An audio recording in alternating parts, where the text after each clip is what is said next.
In my situation, I went for the first time, half of my class had pulled out of the English lesson. I had half of the class. The next lesson, all the students, everybody was gone. And I was like, oh my God, how to teach secondary kids in the countryside and make their class very exciting, very fun, things to do, decisions to make, and what not to do. Today on my channel, I'm going to talk about teaching in a secondary school in Vietnam countryside. Now, teaching in the countryside can be a very daunting task, especially if you have mostly taught in the cities. Now, teaching in the cities is quite easy. So anytime I go to teach in the city, it's very simple and very easy. You go straight to the point. Everything in here are cheap. Everything is cheap in the countryside. Yes. Good. Whatever you are going to teach, you just start a lesson and kids will just start, pouring in. They are what they think for you and make the lessons go very smooth. But if you happen to teach in a Vietnamese secondary school in the countryside, which in other areas can be referred to as the villages, my God, this is so serious. In Vietnam, most kids pay for English tuition. So if you see all these teachers who teach in public schools, all foreign teachers, kids pay extra money to have extra tuition of English. And so if they feel that they are not getting any results out of it, they will just stop. Sometimes it's the whole class. Sometimes it can be some of the students. So you go to that. So in my situation, I went for the first time, half of my class had pulled out of the English lesson. I had half of the class. The next lesson, all the students, everybody was gone. And I was like, oh my God. And so I sat down to think about how I can improve my class and make my class better, especially in the rural areas. And this is in the secondary school. In the primary school, I don't have a problem.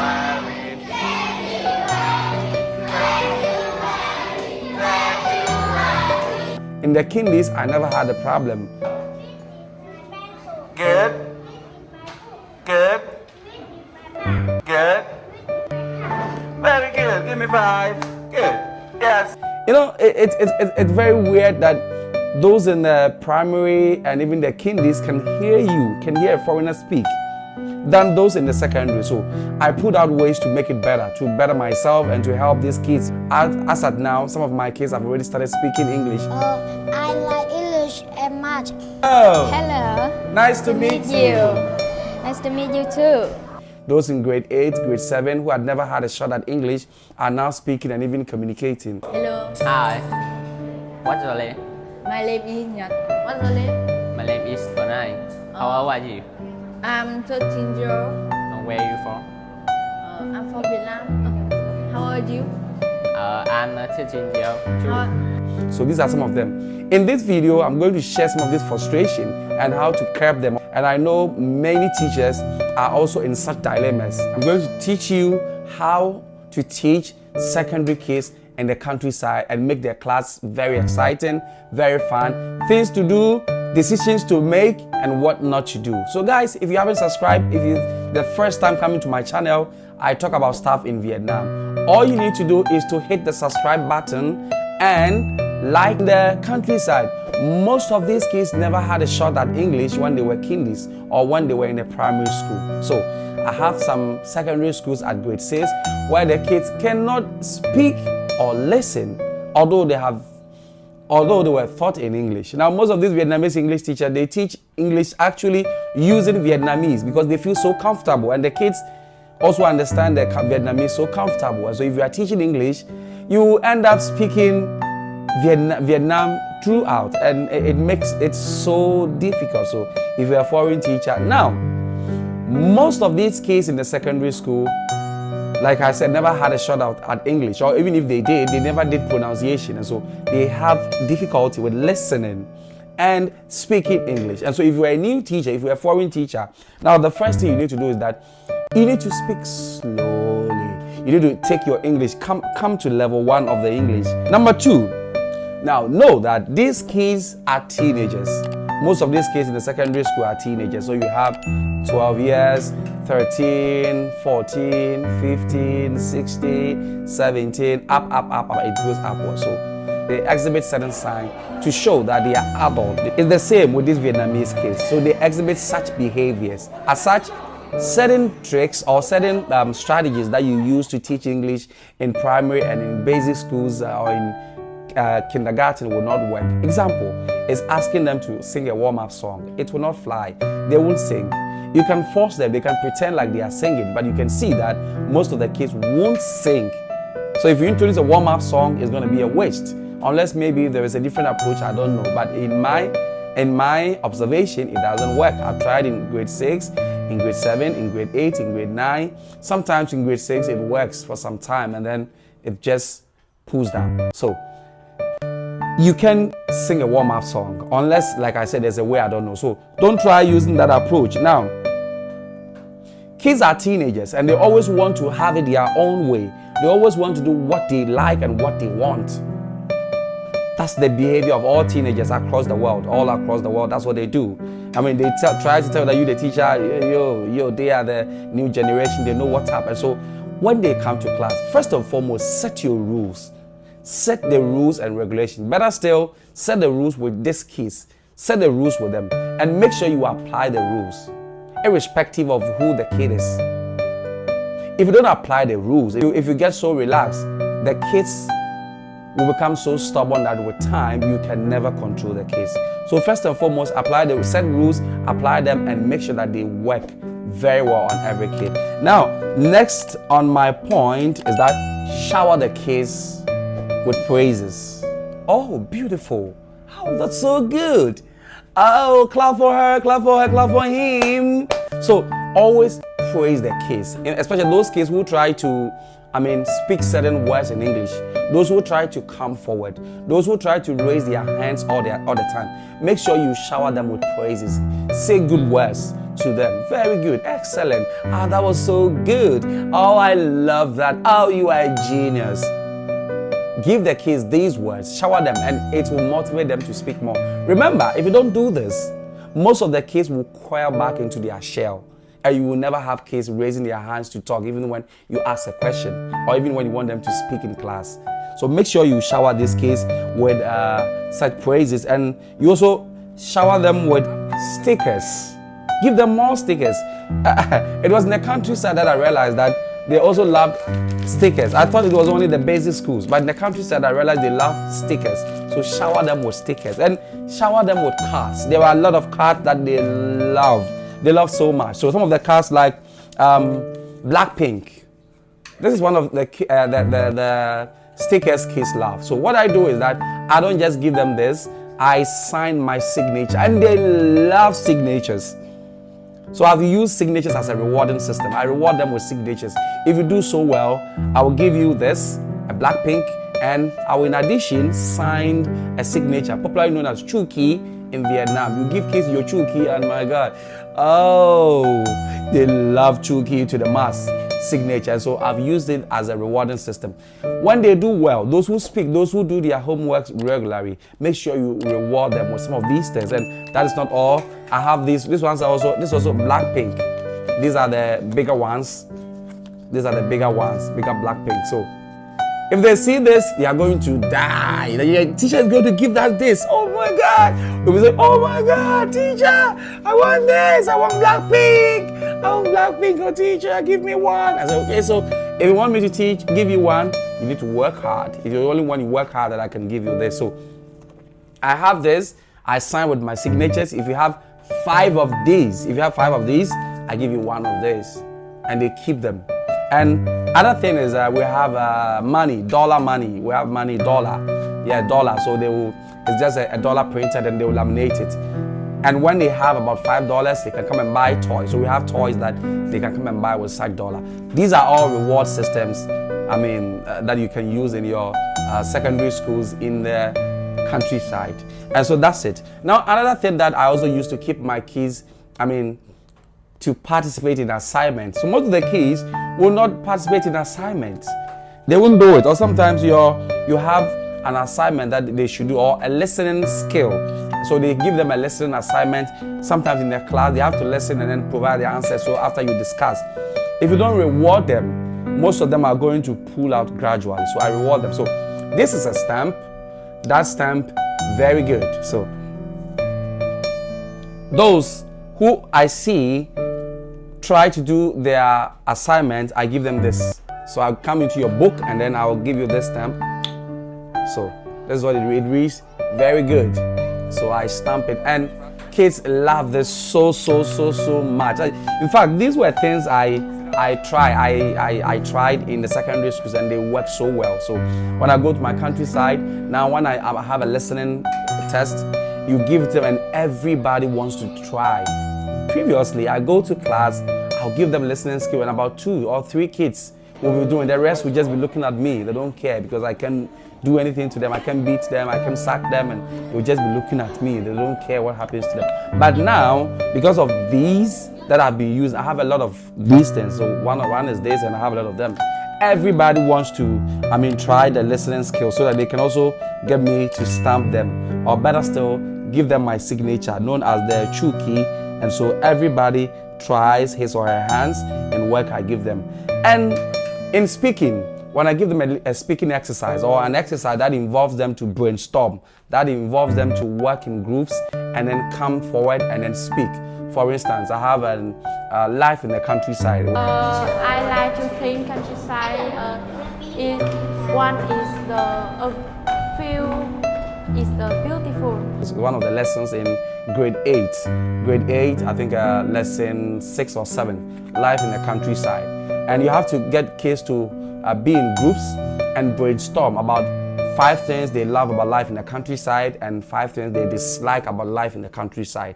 And so such an exercise, because of these reward systems, these stickers and this Blackpink and this thing, I got most of the kids coming together and thinking very hard. Now, they brought out a lot of amazing things they love about the countryside that I was so amazed. But previously, I wouldn't get kids to come and speak like that. Now, once you do this, make sure your TA always explain this to them, because most of them don't understand, or most of them have a listening problem, or let me not call it problem. They are not very good at listening English. And so you have to take it slowly and then ask your TA to explain the topic to them. And once your TA explains to them, they are going to pour out a lot of wonderful suggestions that you, the teacher, you'll be amazed. So that is the next point to talk about. Now let me talk about the next point. Yes, so the other point is that make sure you fill the class with games. That's what you. Congratulations. Make sure you fill the class with games. I have a lot of amazing games. I'm putting together games that I played in some of my secondary schools, and they work so well.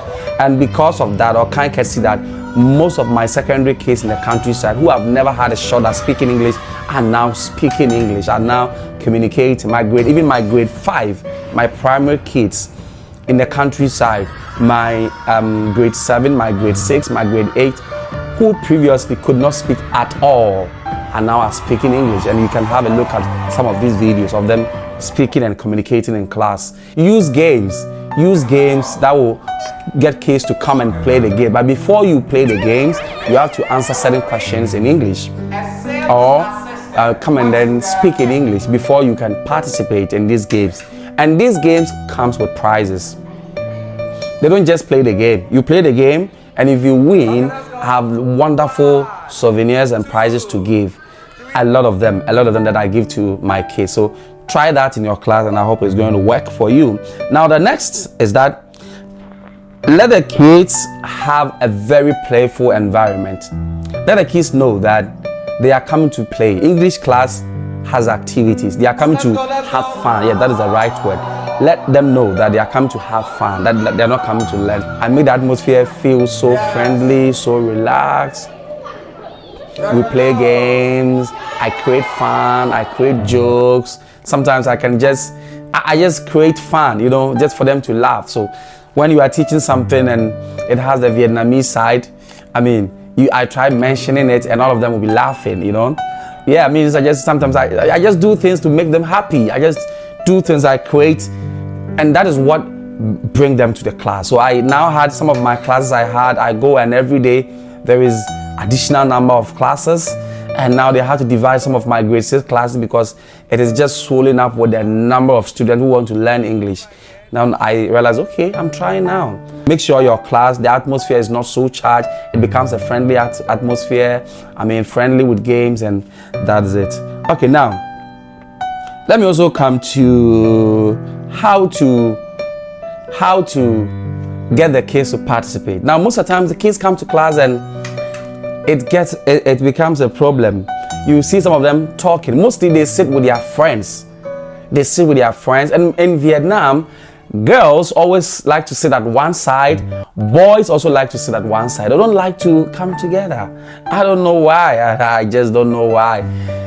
I don't know why. So one of the ways I punish them, or I make them stop talking, or I make them concentrate on a class, is that when they come to class and sit at their place, I tell them, okay, fine, sit at your friend's place. But if you talk, or if I realize that you're not paying attention, you are not participating in class, I'm going to change you. I'm going to put you in the midst of boys. If you were a girl, I'll put you in the midst of girls. If you were a boy, I'll put you in the midst of girls. And so I try like 1 or 2, and I realize they hate it, like they don't like it. You are angry because I changed you. You are angry. You are also angry. I tell them when I go, it's one of my rules. If you talk, if you make noise, if you don't participate, what do I do to you? You put me in the midst of boys. Good. So they know these rules. So anytime they come to class or they are with their friends, now everybody pays attention. When it's time to laugh, we all laugh. If I create a joke, we all laugh. If I create anything that is good to laugh, everybody laugh. They can laugh, we can play, but when it's time to learn, everybody is now serious at class. And I've realized it's proven to be one of the best form of punishment for kids. It works like anything, like making them sit with mixing them girls with boys. Oh my God, is the best. And one more thing, if you start this process or this approach, most of the kids will try to pull out, like they wouldn't move. Most of them will tell you, no, teacher, no, teacher. I said, yes, you move there or you walk out of the class. You move there or you walk out of the class. Insist that they do it. Teacher insists that when you change them, they do it. Because if you don't do it, once one student doesn't do it and you let it go, it's going to be habitual. Everybody's going to learn from that. You tell them to move, they will never move. You tell them to move, to see that. And if you don't control the class well and leave them to do what they like, in 1 month, you can't control the class. The class will become so noisy, so boring. They will never listen to you. If you ask them to keep quiet, they will never keep quiet. And you become useless as the teacher in the class because you can't control the class. You can't stop them from talking. Not even the TA can do that. And you see that you've lost control of the class, and you have a nightmare always going to teach in that particular class. And so make sure that you have these rules. If you want to change them, make sure you change them. Anyone who says no, you say, I'm the teacher. Make sure the person goes there or the person walks out of that class. Make sure you do it to at least one student, at least one. And after that, everyone is going to comply. Now, the next thing is when you have to call kids to answer a question. When you want to call kids to answer a question, maybe you want them to come in front or stand up and answer the question. And some of them say no. Insist that they do it. Insist that they do it. Don't give them a chance. If you give them a chance, that is going to learn from that student and they won't mind you if you want them to come and respond to anything. So make sure that you insist. Anytime you want a student to answer a question, anytime you want a student you want to change position, make sure you insist as the teacher. Make sure if they don't do it, don't teach. Make that student walk out. Use that as an example. If you don't do that in your first days, in your first day of teaching in that particular class, and you allow them to do what they want for 1 month, oh my God, you are going to have a nightmare going to your class. You are going to always regret teaching that particular class. And I know some teachers will be going through that problem. If you are going through that problem and this solution doesn't work, let me know, DM me. Maybe I will give you other tricks that, you can use. And the next point is that when you teach the kids and you want to find out if they have really understood what you are saying, so you ask them questions. There are certain students, sometimes you ask the question, some of them will raise their hands. There are certain students, they will never raise their hands up. Never. They will never raise their hands up. Make sure you call such kids, and when you call them, make sure they it should be a must. Make sure they stand up, make sure they come to the front row. If you are calling everybody to the front row, even if they don't know, make sure that you read it again for them to read it after you. So guys, these are some few methods and strategies to use to control your class in the countryside in Vietnam. I hope it went well. Don't forget to like, comment and subscribe. I have a lot of wonderful videos. My name is Kwekus Kenny Abrante. It's a bye for today. Goodbye.